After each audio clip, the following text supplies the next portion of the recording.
আজকের এই ভিডিওতে আমরা দেখব যে কিভাবে আমরা আমাদের এই ওয়েবসাইটে অ্যাস্ট্রাপ যে থিমটা আছে সেটা আমরা ইনস্টল করতে পারি।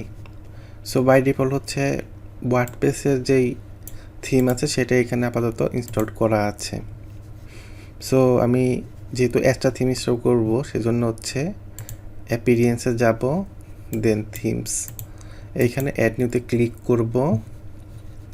অ্যাস্ট্রা যেহেতু ওয়ার্ডপ্রেসের খুবই পপুলার একটা থিম, সেজন্য হচ্ছে এটা পপুলারের আন্ডারেই এইখানে শো করতেছে। সো আমি এইখান থেকে হচ্ছে ইনস্টলে ক্লিক করব।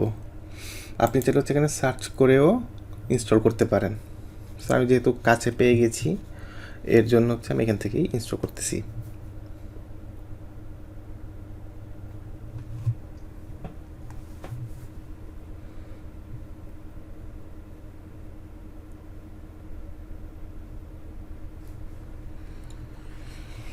ইনস্টল হয়ে গেছে, আমি অ্যাক্টিভেট করে নিতেছি। অ্যাক্টিভেট করার পরে আমার মেনুতে হচ্ছে একটা অপশন চলে আসছে অ্যাস্ট্রা। সো এখান থেকে হচ্ছে আমি ড্যাশবোর্ডে ক্লিক করতেছি। অ্যাস্ট্রা ড্যাশবোর্ডে আসার পরে আমি যেহেতু হচ্ছে ড্রিম ইনপুট করবো, সো আমি এখান থেকে হচ্ছে ওয়েলকামের এখান থেকে আমি স্টার্টার টেমপ্লেটসও ক্লিক করতে পারি। এখানে বলতেছে ইনস্টল অ্যান্ড অ্যাক্টিভ, আর আমি হচ্ছে ওয়েলকামের এই ট্যাবে ক্লিক করি সেক্ষেত্রে হচ্ছে এইখানেও স্টার্টার টেমপ্লেটস লেখা আছে। সো এখান থেকে হচ্ছে আমি ইনস্টল করে নিতে পারি। আর এইখানে যদি আমি একটু নিচে হোভার করি সেক্ষেত্রে হচ্ছে do more with Astra pro module. আমরা যেহেতু প্রো ইউজ করতেছি না সেজন্য হচ্ছে এই জিনিসগুলো হচ্ছে আমরা আপাতত ইউজ করতে পারবো না। বাট যদি প্রো ইউজ করতাম সেক্ষেত্রে হচ্ছে এই সবগুলো টুলস হচ্ছে আনলক থাকতো। সো স্টার্টার টেমপ্লেট হচ্ছে ইনস্টল করার পরে এইরকম ইন্টারফেস চলে আসবে। দেন হচ্ছে build your website now click করব। দেন হচ্ছে select page builder.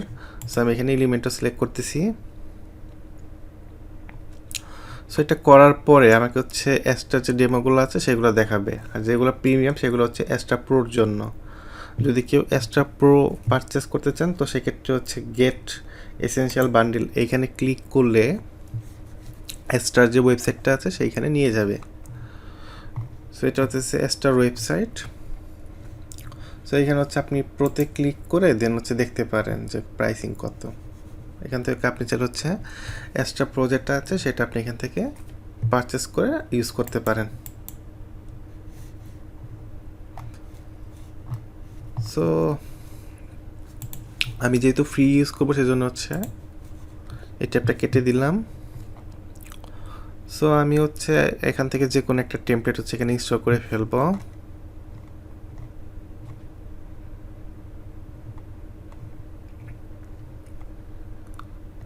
Like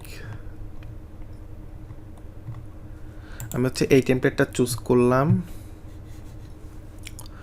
টেমপ্লেটে click করার পরে এখানে লোড হতে একটু টাইম নেবে। সো যে পর্যন্ত প্রপার লোড না নেবে সেই পর্যন্ত হচ্ছে স্কিপ অ্যান্ড কন্টিনিউ করা ঠিক না।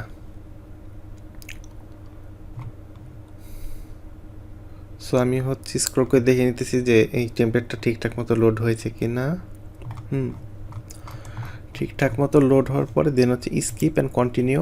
দেন এখান থেকে হচ্ছে আমি আমার ওয়েবসাইটের ফন্ট আছে সেটা পপিংস করে নিলাম। এখান থেকে চাইলে আমি কালার চেঞ্জ করতে পারবো। লাইক আমি যদি এই কালারটা নিই সেক্ষেত্রে হচ্ছে এটা এইরকম। দেন হচ্ছে কন্টিনিউ। কন্টিনিউ করার পরে এইখানে বলতেছে যে ওকে just one last step. So এখান থেকে হচ্ছে এখানে চাইলে আপনি আপনার নাম, ওয়ার্ক ইমেল এগুলো বসাতে পারেন। সো আমি যেহেতু বসাবো না এই জন্য হচ্ছে আমি জাস্ট এই submit and build my website এখানে ক্লিক করব। এখন অ্যাস্ট্রা যেই ডেমো আছে সেটা হচ্ছে আমাদের এই ওয়েবসাইটে ইম্পোর্ট হওয়া শুরু হয়ে গেছে। এই ডেমো ইম্পোর্ট চলাকালীন সময়ে আপনি আপনার এই ওয়েবসাইটে যে ইয়ারটা আছে, ট্যাবটা আছে, এইটাকে হচ্ছে রিফ্রেশ করতে পারবেন না। যদি রিফ্রেশ করেন সেক্ষেত্রে হচ্ছে আপনার আবার নতুন করে ডেমো ইম্পোর্ট করা লাগবে।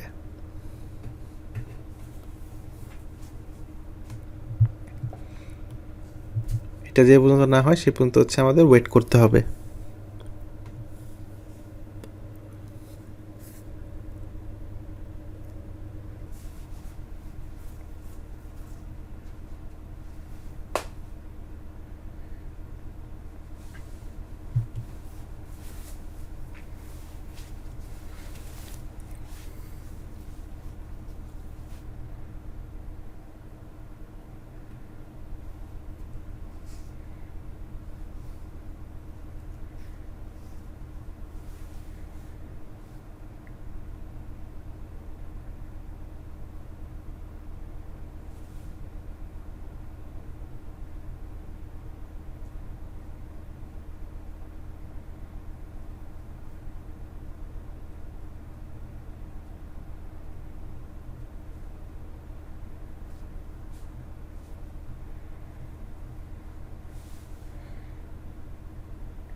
সো এখানে কনগ্রাচুলেশনস বলতেছে your website is ready and it took 2.46 minute to build.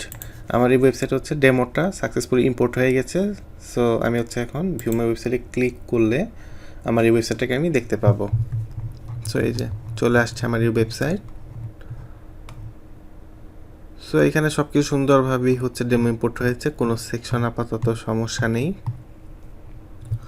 So আপনি চাইলে হচ্ছে এইভাবেই অ্যাস্টা থিমের ডেমো ইম্পোর্ট করতে পারেন খুবই সহজে।